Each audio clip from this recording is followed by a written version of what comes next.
In tonight's top story, the family of a man killed in an officer-involved shooting where police served a no-knock warrant is pursuing legal action tonight. Yeah, this all after a former Killeen police officer involved in serving the warrant was indicted for tampering with evidence. Channel 6's Amani Payne has been following this case. She joins us now with more. Hi, Amani.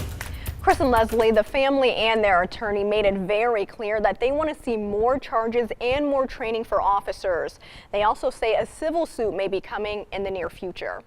We think that the officers who fired into the house, they should all be terminated immediately. The Reed family standing tall with their attorney on their pursuit of justice. A few months after James Reed was shot and killed in an officer-involved shooting where a no-knock warrant was served. Police say this former officer, Anthony Custon, shot rounds into the back of the house that day. They didn't cause the injuries, but were against operation plans. He was indicted for tampering with evidence for interfering with the investigation, tampering with his rifle, and trying to hide a rifle magazine with missing rounds, with the intent to affect the outcome of the investigation.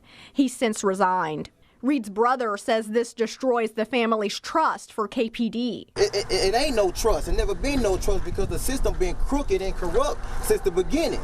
The family believes those improper shots into the back of the house made officers in the front of the house think Reed was shooting, which they believe caused those officers to open fire on the home. The family is calling for more charges for the involved officers, more training for KPD as a whole, and for the names of the involved officers to be released. I mean, I want him to imagine if it was his kid, if it was his family member, how would he feel? What would he want done about it? With Custon's face plastered on their shirts, they wonder why they received this news so late and say it's been a struggle to get any real information from police about what happened that day. And while Killeen's police chief, Charles Kimball, initially had this to say on the day of the incident. My initial review has determined that our officers, our SWAT team, our detectives, and everybody involved operated in a professional manner.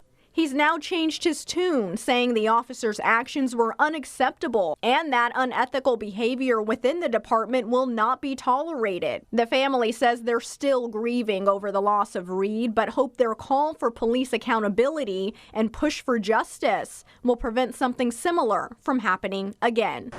We should not have the fear that if I call a police officer for help, that one of us could end up dead. And this is why we make that plea to police officers, the good police officers, help us make a change.